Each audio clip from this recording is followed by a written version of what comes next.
So welcome to the day 26 of the winter arc. और आज मैं तुम्हें सेल्फ डेवलपमेंट के ऊपर एक बहुत अच्छी एडवाइस देने वाला हूँ, एक बहुत इम्पॉर्टेंट एडवाइस देने वाला हूँ जिसको समझने के लिए हमें कुछ साल पीछे जाना पड़ेगा।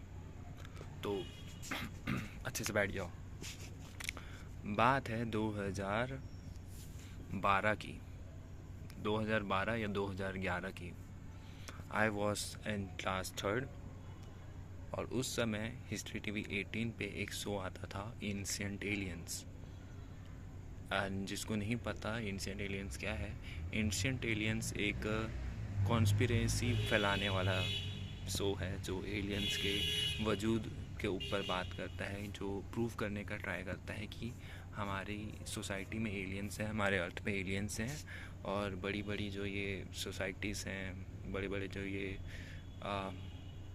गवर्नमेंट्स हैं, वो सब हमसे ये बात छुपा रही है। तो उसी के ऊपर है कि पुराने ज़माने में भी एलियंस हुआ करते थे, हमारे एंसेस्टर में भी एलियंस होते थे, ये सब बातें उसमें हैं।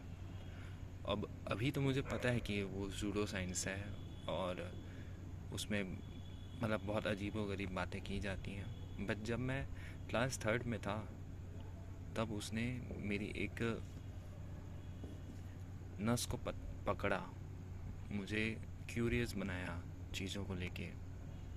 मैं जो उस समय एक बिलीवर था, एक ठीस था, उसको थोड़ा बहुत और डीप सोचने के ऊपर मजबूर किया। पता नहीं कैसे, पता नहीं क्यों, but I started to question everything. I started to question every single believe I had. Obviously मैं तब एक बच्चा था, तो उस समय मैं उतने लेवल पे क्वेश्चनिंग नहीं करता था, उस समय इतने ज़्यादा क्वेश्चंस नहीं रेज करता था। But still there was something in me which was curious, which was asking questions, which was there कि क्या है ये सब चीज़ें। और तभी से ही मेरा जो स्पेस, ये जो कॉस्मोस है, ये जो साइंस है, उसके ऊपर इंटरेस्ट बहुत ज़्यादा आने लगा। और लेट मी टेल यू कि उसके बाद से, और एटलीस्ट जब तक मैं 10 तक नहीं आया तब तक I was so much passionate about space, aliens, Cosmos, science, physics, chemistry etcetera. मैं बचपन से ही एक फ़िज़िक्स मैथ्स में एक वीक स्टूडेंट रहा हूँ, तो ऑब्वियसली मैं एक साइंस फिज़िक्स ये सब चीज़ें मैं सॉल्व नहीं कर पाता था। जो मैथमेटिक्स जो पार्ट है, साइंटिफिक मेथडोलॉजी का, उसको मैं सॉल्व नहीं कर पाता था। तो उसमें मैं कभी करियर तो नहीं बना पाया, बट यस, ये जो थ्योरी वाली जो पार्ट होती थी, ये जो सोचने वाली पार्ट होती थी, उसमें मैं बहुत ज़्यादा क्यूरियस था। और वो जो बचपन की क्यूरियोसिटी थी, उसने धीरे धीरे मुझे एक एथिस्ट बनाया। फिर अभी जब मैंने फ़िलोसॉफ़ी का ज्ञान लिया तो मैं थोड़ा सा एग्नोस्टिक हो गया हूँ। बट मैं मोस्ट ऑफ माई लाइफ एक एथिस्ट ही रहा हूँ, और इसमें मुझे कोई गलत बात नहीं लगती और इसमें कोई सही बात भी नहीं लगती। बट यस, वो शो ने बहुत ज़्यादा प्रोपेल किया मुझे कि सवाल पूछने के ऊपर, और मुझे स्पेस में बहुत ज़्यादा इंटरेस्ट आया। और भी बहुत सारे शोज़ थे, लाइक उस समय डिस्कवरी साइंस आता था, ठीक है। और बहुत सारे यूट्यूब चैनल्स थे, फैक्ट टैक एक चैनल था मुझे याद है।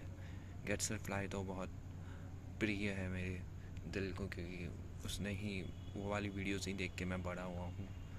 और भी बहुत सारी वीडियोज़ थी, बहुत सारे शोज़ थे जिसने मुझे कॉस्मोस से और ज़्यादा कनेक्ट करवाया। हाउ द यूनिवर्स वर्क्स ने मेरा दिमाग बहुत ज़्यादा खोला। हाउ, और नासा सनस्प्लेंड फाइल्स करके कुछ था, और भी बहुत सारे शोज़ थे।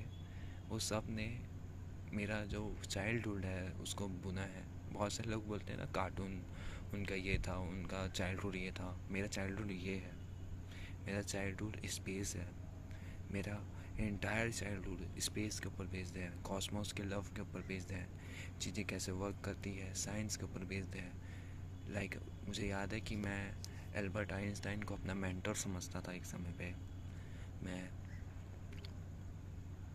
निकोला टेस्ला और आइजैक न्यूटन, ये सबको भगवान मानता था अपना।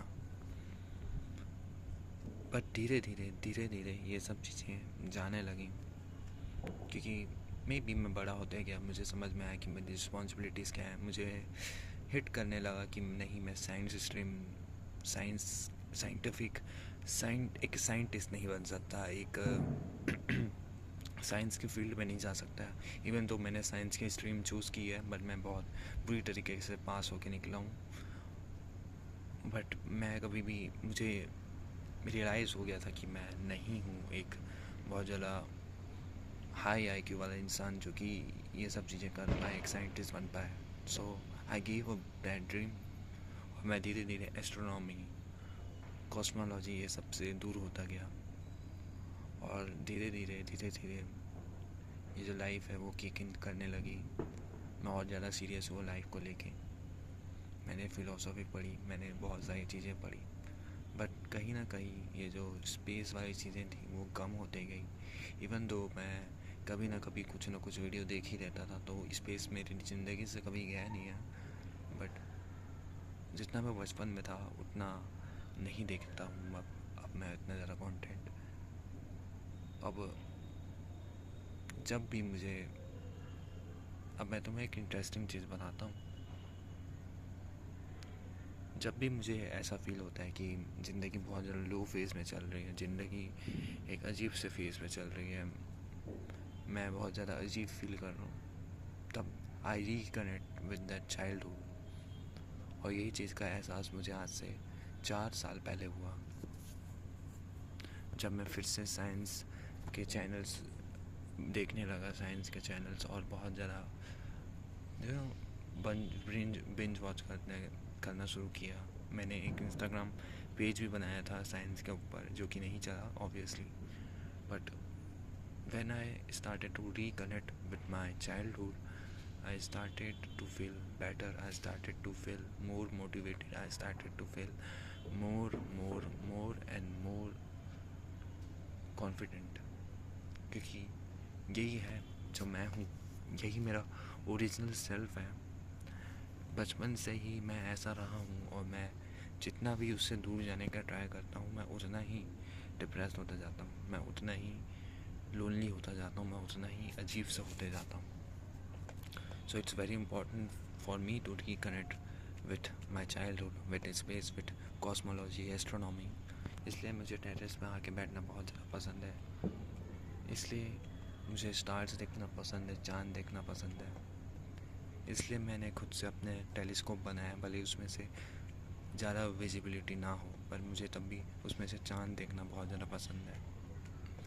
तो अगर तुम एक लो फेज से जा रहे हो, तुम्हें ऐसा लगता है कि तुम्हारी लाइफ में कुछ नहीं रखा है, तुम्हें कॉन्फिडेंट नहीं फील होता, तुम्हें ये लगता है कि तुम्हारी पर्सनालिटी अच्छी नहीं है, then you just need to reconnect with your childhood, with your inner child, with your बचपन। और तुम्हें ये खंगालना है कि तुम्हें बचपन में कौन सी चीज़ें पसंद थी। And that's it. पता नहीं, मैं ये बहुत ज़्यादा अनस्क्रिप्टेड वीडियो थी, मुझे पता है मैं इसमें बहुत ज़्यादा अच्छे से वो नहीं कर पाया हूँ जो मैं मैसेज तुम्हें बताना चाहता था। बट आई थिंक जिसको समझना होगा वो समझ गया होगा। तो यस, कल मिलते हैं और कल भी कुछ इम्पोर्टेंट चीज़ के ऊपर बात करेंगे।